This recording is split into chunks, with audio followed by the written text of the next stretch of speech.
Mr. President, honorable head of states and governments, dignitaries, and ladies and gentlemen. mudana madaxweyne madaxda sharafta leh wufuudda mudanayaal iyo marwooyin waxaa sharaf weyn ii ah inaan hadal ka jeediyo fadhiga 74aad ee shirweynaha qaramada midoobay waxaan si dhaba u aaminsanahay in shirweynahani uu qayb lixaad leh ka qaato in la helo dadaalo dhinacyo badan oo ku aadan ciribtirka saboolnimada waxbarasho tayo leh xal u helista cimilada iyo in la xoojiyo wadajirka si sare loogu qaado ajandaha caalamiga ah ee in la helo horumar ay bulshada udub dhaxaad u tahay si dhammaan loo gaaro barwaaqo iyo baraare. inteenaan ku sugan halkan waa in aan garwaaqsannaa islamarkaana ka shaqaynaa sidii aan u hubin lahayn in aan cidlo lagaga tegin qof iyo waddan toona marka qarnigan ku astaysan isku xirnaanta iyo isku tiirsanaanta la baadigoobayo horumarka iyo barwaaqada.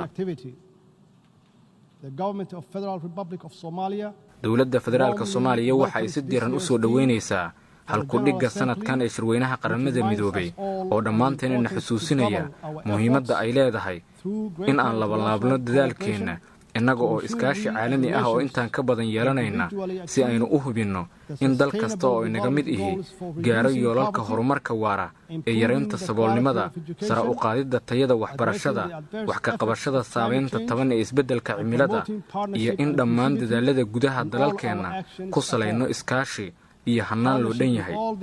noocyada kala duwan ee iskaashiyadu waa waajib haddii aan doonayno in aan ka gudubno caqabadaha ugu waaweyn ee aan wadaagno wakhtigan sida amniga saboolnimada iyo isbeddelka cimilada. adduunkan isku xirmay ma jiro waddan si kasta oo uu qani u yahay u awood badan yahay una diyaarsan yahay keligii u babacdhigi kara caqabadaha caalamiga ah ee u baahan in si wadajir ah wax looga qabto loogana jawaabo.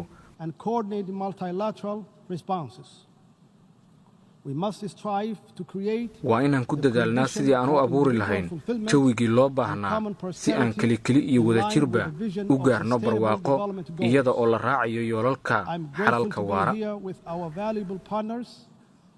waxaan ku faraxsanahay inaan maanta halkan la joogo saaxiibadeenna qiimaha leh oo kuwo badan oo ka mid ahi waxaan uga mahad celinaynaa doorka togan ay ka qaadanayaan socdaalka guulaystay ee Soomaaliya sida buuxda ugaga soo kabanayso tagtadii adkayd. waxaan sidoo kale qaramada midoobay abaal uga haynaa doorka joogtada ah ee ay ka qaataan horumarka ay Soomaaliya ku tallaabsanayso. waanu sii wadaynaa inaynu qaramada midoobay kala shaqayno meel marinta iyo hirgelinta ajandaheenna horumarka qaranka ee loo dhan yahay. dhab ahaantii Soomaaliya waxay tusaale fiican u tahay muhiimadda iyo guusha hannaanka caalamiga ah ee adduunka maadaama oo ay wax badan ka dheeftay taageerada qaramada midoobay iyo tan waddamada xubnaha ka ah dhabbada dib u soo kabashada Soomaaliya ee hormuudka ka yihiin shacabkeenna adkaysiga badan iyo dowladdu waxa ay ahayd mid aad u dheer. haddana indhaha kama qarsan karno kamana aamusi karno sida aan uga xunnahay sinaan la'aanta kordhaysa saboolnimada iyo qoqobka ka dhashay cara-idegaynta globalization aan cadaaladda ahayn ee adduunka ku baahay wakhtigan. shaki la'aan waa in si wada jira oo loo dhan yahay looga howlgalaa haddii la doonayo in la dardargeliyo dadaalada caalamiga ah ee ku aadan nabadgelyada adduunka, ciribtirka saboolnimada, waxbarasho taya leh, wax ka qabashada cimilada iyo qodobada kale. mudane madaxweyne Soomaaliya waxa ay sidoo kale door muhiima ka ciyaaraysaa horumarka bulsho iyo dhaqaale ee geeska Afrika. waxaanu kalsooni ku qabnaa in iskaashiga ka dhexeeya dalalka geeska Afrika ay sare u qaadi doonto horumarka dhaqaale, xasiloonida siyaasadeed, isku xirnaanta bulsho iyo dhaqan iyo tan ugu muhiimsan oo ah iskaashiga dhanka ammaanka ee u dhexeeya dalalka geeska. gobolka geeska Afrika waxaa ka jira fursado badan oo koboc iyo horumar dhaqaale oo ay dadkiisa ka faa'iidaysan karaan haddii aan sii xoojinno xiriirka siyaasadeed, bulsho iyo dhaqaale ee u dhexeeya dalalkeenna iyo saaxiibada caalamka. dalalka geeska Afrika keligood kuma aha dadaalka ay ugu jiraan inay dalalkooda iyo dadkooda u suurtageliyaan mustaqbal wanaagsan, maxaa yeelay waxaan leenahay saaxiibo badan oo dhammaanteen arrintaas nagu garab taagan in nabad iyo amni laga suurtageliyo caalamka oo dhan. waana u mahad celinaynaa. Dowladda Soomaaliya waxa ay ku howlan tahay sare u qaadidda isdhexgalka dhaqaale ee gobolka, waxayna ganacsatadeeda ku dhiirigelinaysaa inay maalgashadaan dalalka Geeska Afrika. sidaasi awgeed waxaan bogaadinayaa maalgashiga joogtada ah ee bulshada Soomaaliyeed ku samayso Jamhuuriyadda Kenya, taasi oo dhab ahaan qayb ka ah horumarka dhaqaale.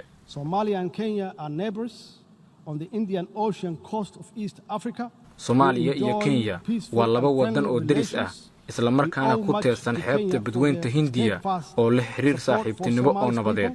Abaal ayaan Kenya uga haynaa taageeradii hagar la'aaneed ee ay sanado badan la garab taagneed shacabka Soomaaliyeed. Walow xiriirka guud uu fiican yahay, haddana xuduudda weli lama jaangoyn. Taas ayaana sal u ah isfaham waaga u dhexeeya labada dal ee walaalaha ah.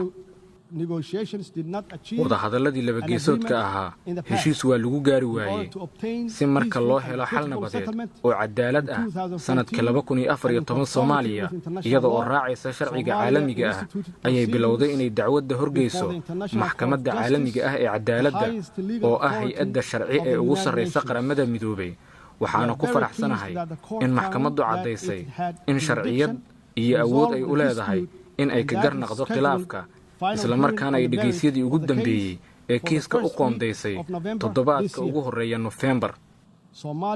Soomaaliya, maadaama ay tahay xubin ka tirsan qaramada midoobay, ayna qayb ka tahay una hoggaansan tahay sharciga maxkamadda, waxaa ka go'an inay ka dhur sugto dhammaadka hannaanka xalka garsoorka. Soomaaliya waxa ay ballan qaaday inay u hoggaansami doonto xukunka kama dambaysta ah ee maxkamadda iyo in ay aqbasho xadka ay maxkamaddu jaangoyso, maadaama arrintu tahay mid la xiriirta sharciga caalamiga ah. Xukunka maxkamaddu waxa uu sidoo kale qabanayaa Kenya. Waxaynu ku kalsoonnahay in marka xukunka la soo saaro, isla markaana la jaangooyo xuduudda, in xal waara loo heli doono khilaafka muddada dheer soo jiitamayay. Waxaa intaasi dheer in 3 Sebteembar 2019 Golaha Nabadgelyada iyo Ammaanka ee Midowga Afrika ay caddeeyeen in midowgu aanu awood u lahayn in uu farageliyo kiiska oo hadda hor yaalla maxkamadda caalamiga ah. Mudane Madaxweyne, waxaan sidoo kale jeclahay inaan idinla wadaago in habeenkii Talaadada 24 Sebteembar 2019 madaxweynaha Masar Mudane Sisi oo sidoo kale ah gudoomiyaha Midowga Afrika ee hadda uu soo qabanqaabiyey isla markaana shir gudoomiyey kulan barbar socday shirweynaha guud ee qaramada midoobay ee ka dhacay New York oo u dhaxeeyay aniga iyo madaxweynaha Kenya ee Uhuru. Kulanka oo ahaa mid miro dhal ah, waxaa la isku raacay in dib loo soo celiyo xiriirkii walaalnimo ee wanaagsanaa iyo in la xoojiyo iskaashiga diblomaasiyadeed iyo midka siyaasadeed. Waxaa intaasi dheer inaan isku afgarannay in khilaafka badda ee u dhexeeya labada dal loo daayo maxkamadda caalamiga ah si ay u xalliso. Soomaaliya waxaa ka go'an inay xiriir fiican la lahaato Kenya iyo dhammaan dalalka kale ee gobolka. Dowladda Soomaaliyeed waxaa ka go'an ajandaheeda nabadeynta iyo dowlad dhiska. Waxaanu ilaa hadda guula ka gaarnay xaqiijinta siyaasad loo dhan yahay, xoojinta dimuqraadiyadda iyo adkaynta hay-adaha qaran ee udub dhexaadka u ah in la helo bulsho xooggan. Waxaan idinla wadaagayaa in dowlad goboleedyada qaarkood ay ka qabsoomeen doorashooyin, taasi oo hordhac u ah doorashooyinka heer qaran ee baarlamaanka iyo madaxtinimada ee la qorsheeyey inay qabsoomaan sanadka 2021. Waxaa naga go'an in aan fududeyno in guul laga gaaro arrintan iyada oo loo marayo sharciga doorashooyinka oo ah mid loo dhan yahay, diiwaangelinta codbixiyaasha iyo in bulshada lagu wacyigeliyo muhiimadda ay siyaasadda loo dhan yahay u leedahay horumarka dalka. Marka tan la fiiriyo, waxaa caddaanaysa in Soomaaliya tusaale taariikhiya u tahay dib u habeynta, adkaysiga, horumarka iyo dib u soo kabashada ay bulshada hormuudka ka tahay.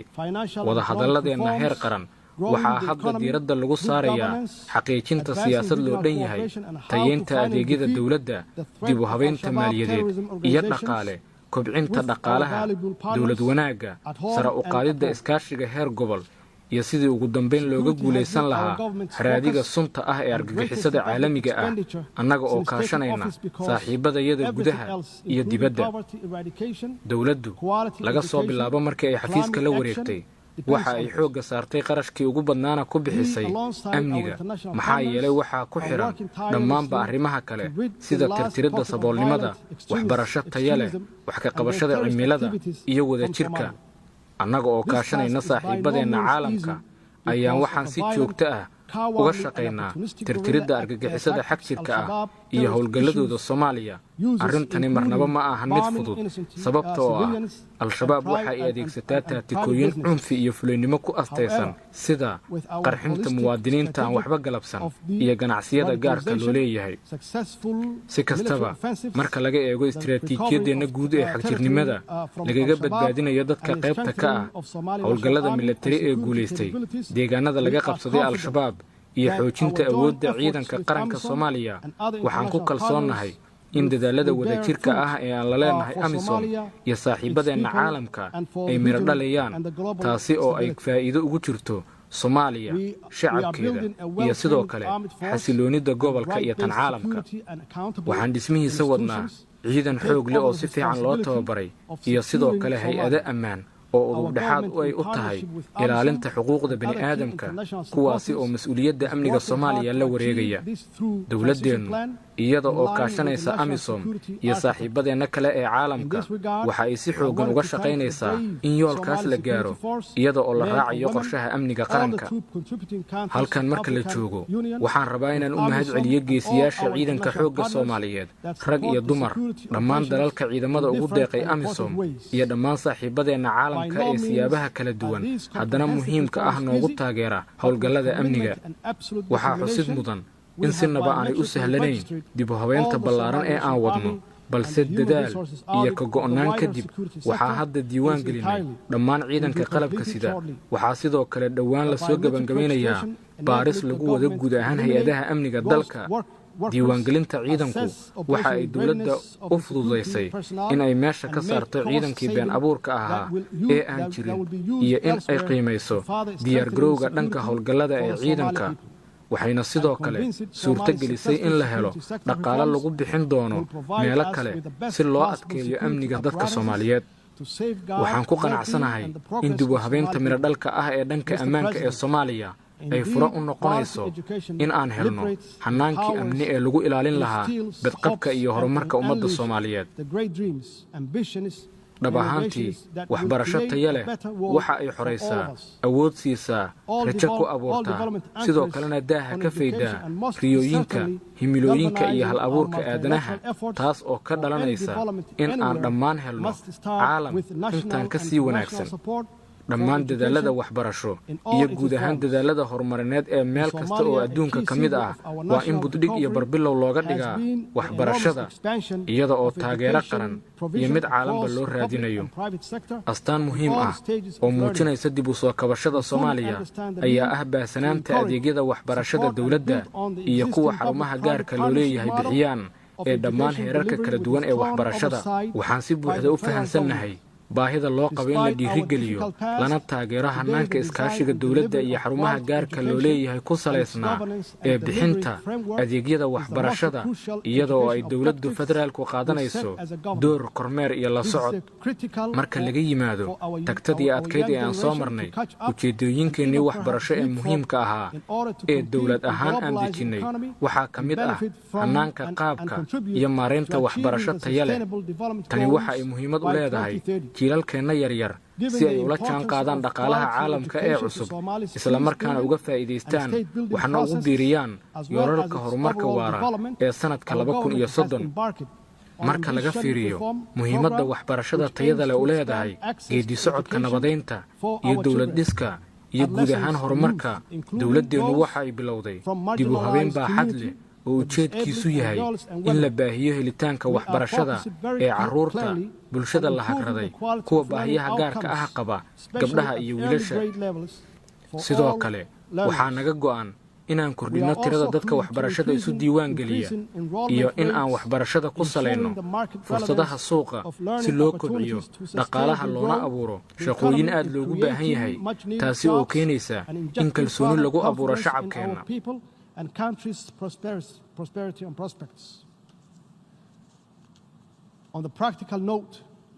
waxaa xusid mudan in dowladda federaalka Soomaaliyeed ay ku howlan tahay diyaarinta manhaj qaran oo tayo leh isla markaana loo dhan yahay iyada oo taas ay barbar socoto dayactirka dugsiyadii hore ee dowladda in aan abuurno dugsiyo farsamo gacanta lagu barto iyo sidoo kale in aan maalgelin ku sameeyno macallimiinta iyo maamulayaasha dugsiyadeenna ee jiilka soo socda.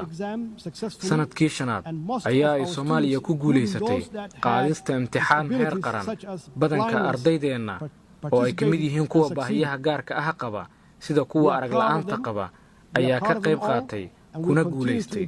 waan ku faraxsanahay dhammaantood waxaanuna sii wadaynaa dadaalka aan wax kaga qabanayno fursadahooda waxbarasho iyo shaqaalaysiin annaga oo dejinayna siyaasado waxtar leh abuurayna iskaashiyo xooggan diyaarinayna goobo la heli karo oo waxbarasho. sidoo kale waxaan abuuraynaa hoggaan waxbarasho si aan u tayeyno waxbarashadeenna guud ahaan caalamka. waa in aan dhammaan isweydaarsanaa tijaabooyinka muhiimka ah isla markaana isla wadaagnaa siyaasadaha miradhalka ah isla markaana abuurnaa dabarkii isku xiri lahaa waxbarashada fursadaha nabadgelyada ammaanka iyo horumarka caalamka. Soomaaliya waxaa ka go'an inay wax ka qabato xaaladda uu ku sugan yahay deegaanka dalku iyo in sare loo qaado adkaysiga bulshada ee jiilka hadda iyo kuwa soo socda. Soomaaliya waxa ay qaaday tallaabooyin waaweyn iyada oo hay-adda maareynta deegaanka ku jihaysay in ay sameeyaan isbeddello heer qaran ah. tusaale ahaan yegleelidda waaxda deegaanka iyo isbeddelka cimilada ee xafiiska ra'iisul wasaaruhu waa tallaabo dhanka saxda ah loo qaaday. waxaanuna ku kalsoonahay in waaxdaasi ay si waxtar leh u hoggaamin doonto dhaqangelinta shuruucda iyo siyaasadaha deegaanka. tani waxa ay caddayn u tahay sida ay nooga go'an tahay in aan wax ka qabanno cimilada si loo helo deegaan fiican nadiif ah isla markaana barwaaqaysan. run ahaantii isbeddelka cimiladu waa halis kordhinaysa musiibooyinka deegaan. Soomaaliyana maadaama ay tahay dalka ugu xeebta dheer gudaha dhulka qaaradda Afrika waxa ay wajahaysaa saamaynta korarka heerka badda iyo heerkulka taasi oo ay siyaadisay xaalufinta deegaanku.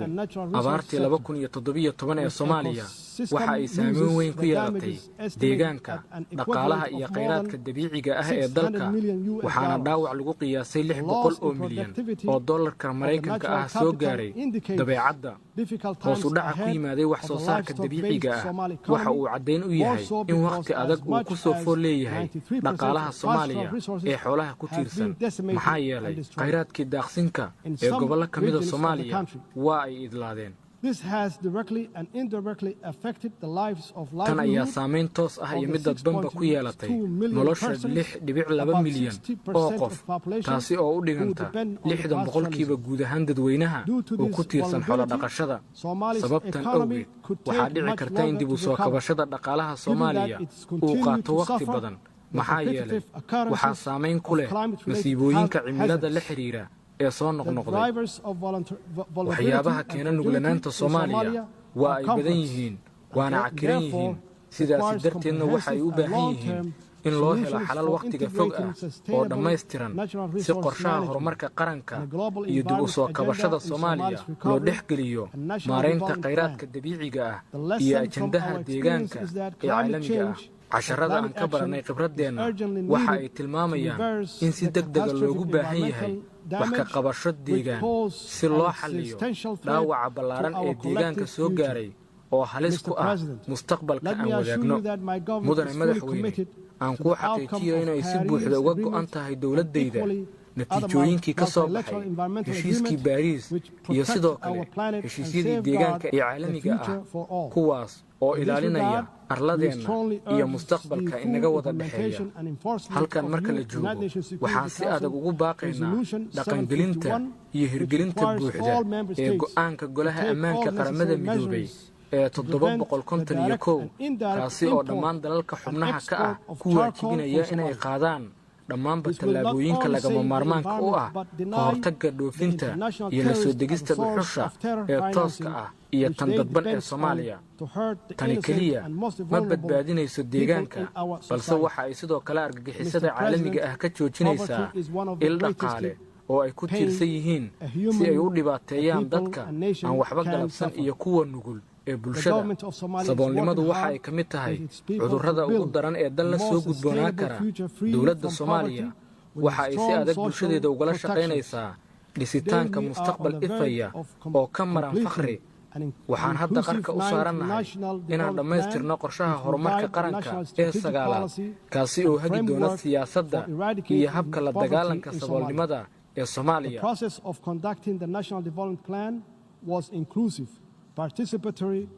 Hannaanka lagu diyaariyo qorshaha horumarka qaranku waxa uu ahaa mid loo dhan yahay oo sare u qaadaya isla xisaabtan, daahfurnaan iyo mas'uuliyadda dhaqangelinta oo ah mid wadareed. Hannaanka aan ku ciribtirayno saboolnimadu waa in aan fursado dhaqaale u abuurno dalkeenna. Si aan taas u samaynana waxa aan ku howlanahay dib u habeyn ballaaran oo midho dhal ah kuna aadan dhaqaalaha iyo maaliyadda dalka, taasi oo ay hagayso barnaamijka hay-adda lacagta adduunka si loo xaqiijiyo deyn cafinta horaanta sanadka soo socda.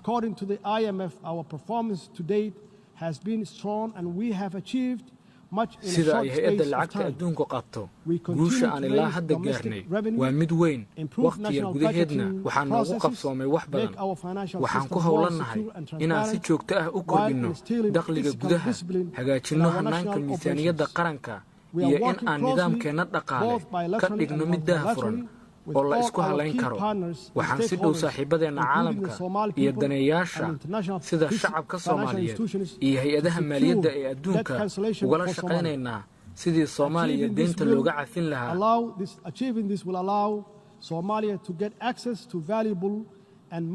Gaarista himiladani waxa ay Soomaaliya u oggolaanaysaa inay hesho khayraad muhiim ah aadna loogu baahan yahay oo kabaya dakhliga gudaha si aan dhaqaale ugu helno halbowlaha ciribtirka saboolnimada, bixinta adeegyada dowladda sida waxbarasho tayo leh iyo amni, iyo in aan tallaabooyin waxtar leh qaadno si aan uga gaashaanno masiibada cimilada ee mustaqbalka.